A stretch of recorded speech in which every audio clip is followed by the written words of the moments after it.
Good morning. Hindi pa rin maganda ang panahon. Hangin-hangin pa rin mga boss. Tatapon kami ng basura ni Mrs. Ayun si Mrs.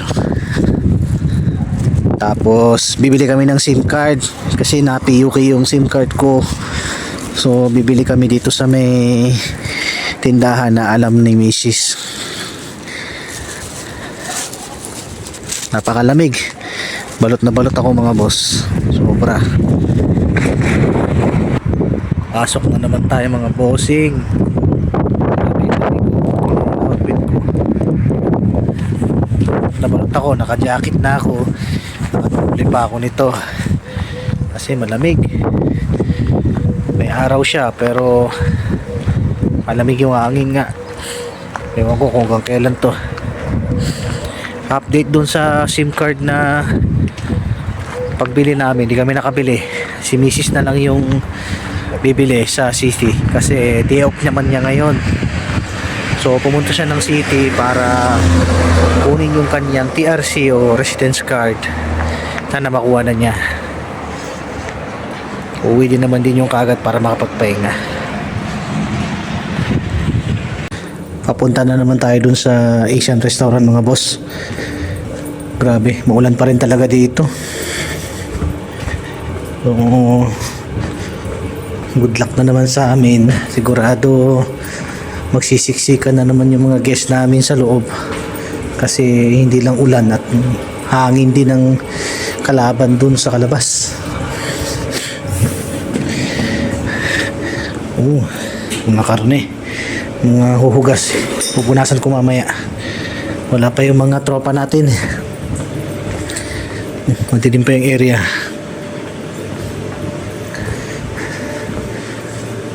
Time check 3:06 ng hapon. So ayan, dito pa rin tayo gagamit. Yung labas hindi pa rin natin magagamit. Tingnan nyo, sama ng panahon, no? Wala tayong magagawa dyan. Sama ang panahon. So magbibihis muna tayo. Mapapalit muna ako ng aking damit.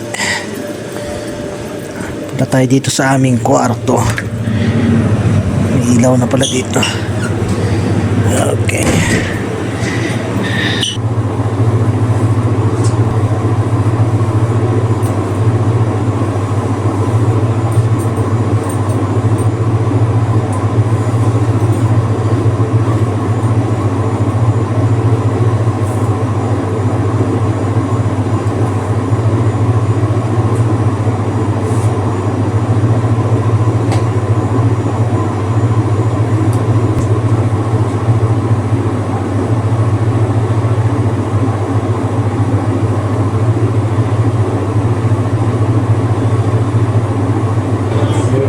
Mga boss, ang sasarap ng sushi tempura ni Kuya Alberto.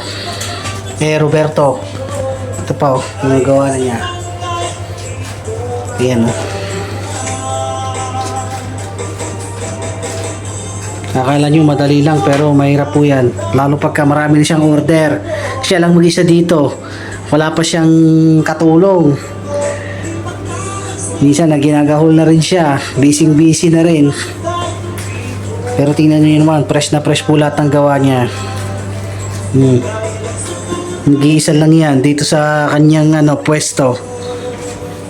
Makikigulo lang po kami dito mga boss pagka dito kami sa kanya.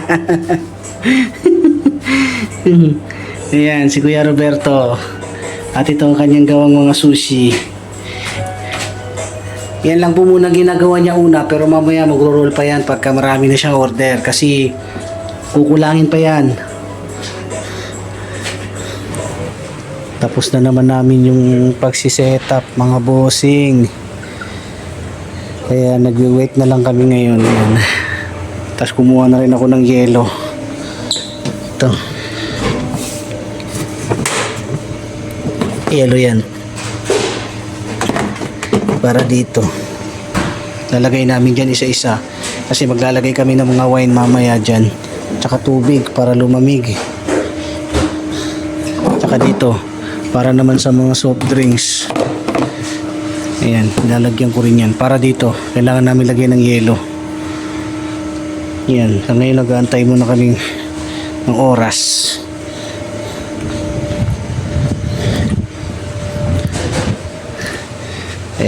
Mahaba-haba, maaga kami natatapos pag yung mga lamesa dito lang sa loob.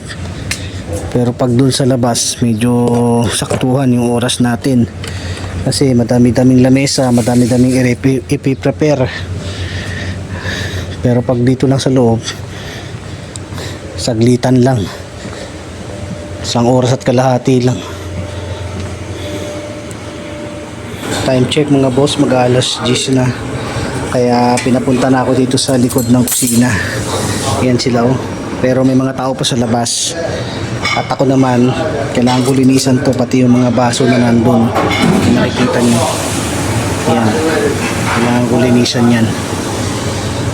Lalagyan ko lang to ng may tubig na may suka. Kasi ganun po talaga ang paglilinis nila dito. At tapos na naman yung araw ng pagtatrabaho natin mga boss. Madilim na oh. Mag-alas 11 na po ng gabi dito. Hindi naman siya umulan, pero malamig-lamig pa rin.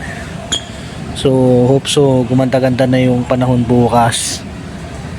Kasi yung mga tao din, hindi sila kampante na kumakain sa labas.